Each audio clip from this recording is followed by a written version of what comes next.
You know, with a couple of exceptions, we mostly feature newer bands here on Noisemakers on Noisevox, artists that have been around, say, 10 years or less. But not so today.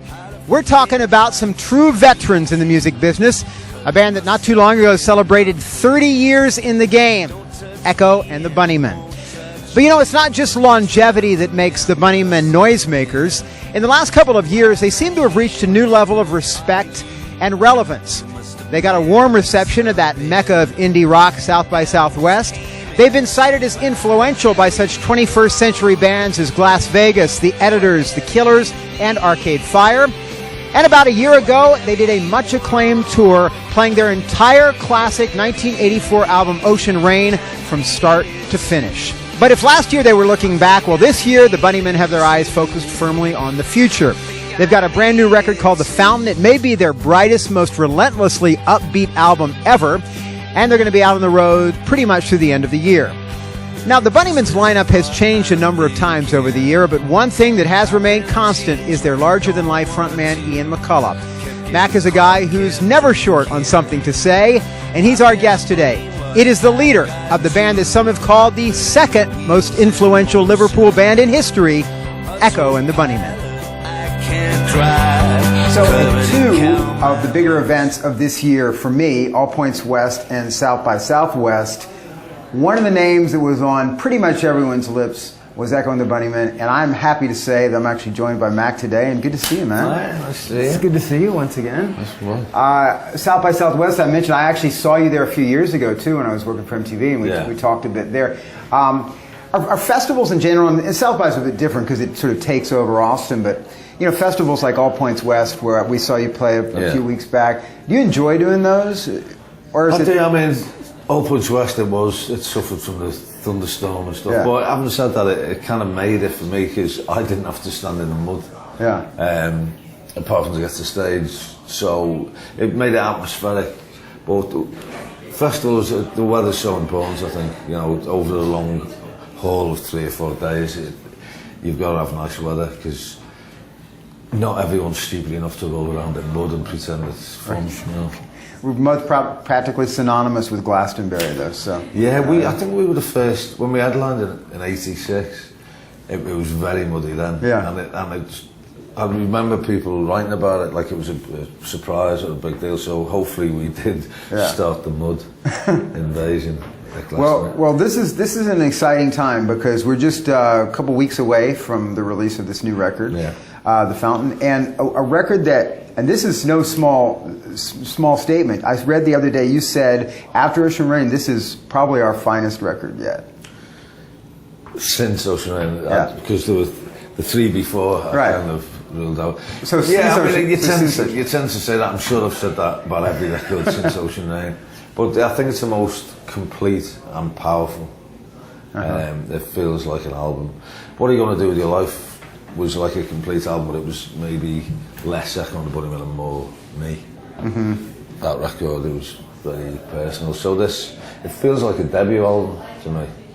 Not in terms of, you know, I know I've been doing it for 30 years, but the energy coming from out of the speakers when we recorded it kind of not so much surprised me because that's what you want. But why do you think that happened? Well, the production team that we got in, for starters, John, Simon and Dave, just gave me that crunchy, you know, the power, and a lot of the drums are programmed, but they sound like a drummer because Dave, who did the programming, can drum as well, and he just worked out the beats properly. And it sounds like, some of it sounds like Nirvana drumming to me. And there's a little bit of Sex Pistols in the first track, Think I Need It Too, which is the single. And I only worked that out before because I was talking to someone. After the intro, the chiming guitars, then when it crunching in, God Save the Queen up Pretty Vacant. It reminds me of, which is strange, seeing as when I was 17, I bought those first 4 Pistol singles on vinyl, on the original labels as well.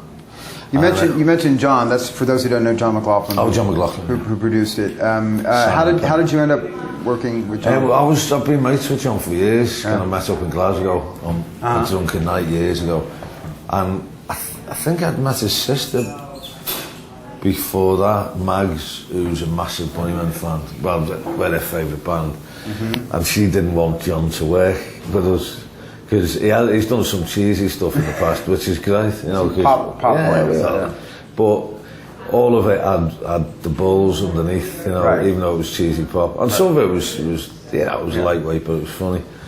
And she was like, "Oh God, I hope he doesn't destroy me dream," you know. But you know, there was no way that was ever going to happen because John's a massive Bunnymen fan, and he said, "I've got away with shit all these years," and he wanted to do something because he's a massive Springsteen, Clash, Bunnymen fan, and it was just something that was obviously going to work, I think, because it wouldn't have got further than the first day if it wasn't going to. We'd have just said, "It's not really."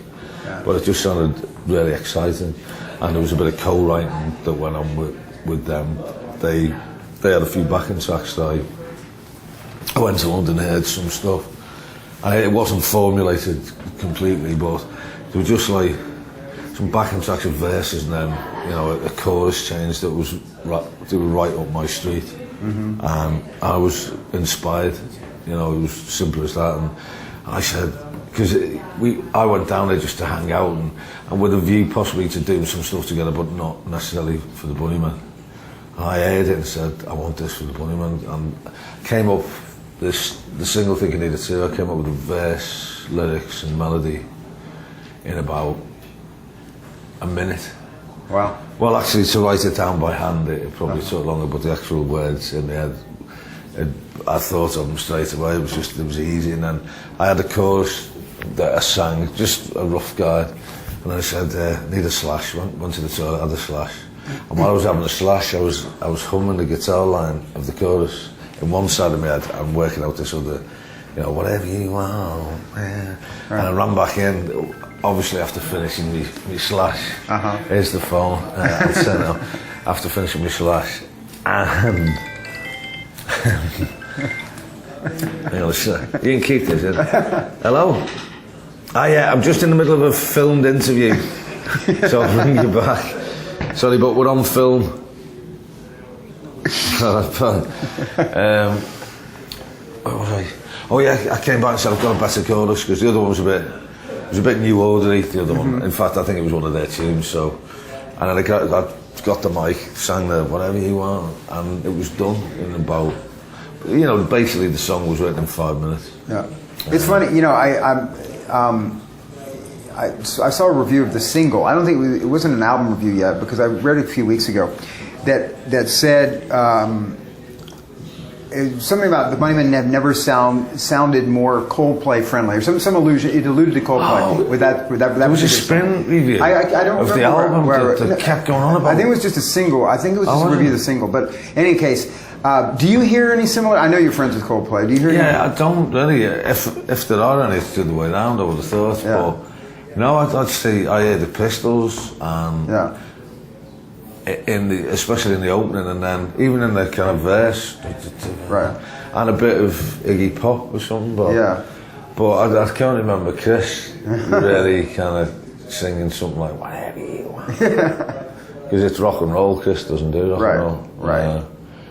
And it's that chorus is like to me like. I'll tell you what, I remember the last Bunnymen record that I felt like was so full of, and I mean I think maybe sometimes now to talk in terms of singles because we live in a world that the whole single-ite thing it's maybe a little bit antiquated, that whole notion, but it's a kind of record that just feels like it's got one potential single after another. Yeah. Would you agree? Definitely, yeah, and it's kind of how I've always thought. Even though I love complete albums, I think I just always think of making it the best it can be and applying that rule to each song, that treating it not necessarily like a single, but not just as a tenth of an album, but a thing in its own right, you know. And some albums is just so boring, and each track sounds the same. That it's kind of like they have thought, we'll make an album and just spread this old crap thinner than we would if it was one song. Right. Whereas I approached every song as a totally different thing. It's got a different lyric and it should say something differently, or different rather, to the other tracks. You know, and I like an album to lead you to the payoff at the end. like Ocean Rain. Do you think in terms of themes to albums, overarching themes? No, not. I mean, everything. Themes are just, you know, you can be brushing your teeth, or I can, and the same themes are running through my head. It's a non-stop thing, a jumble of kind of static energy that freak me out. It just, you know, voices in my head all the time. They're the themes, and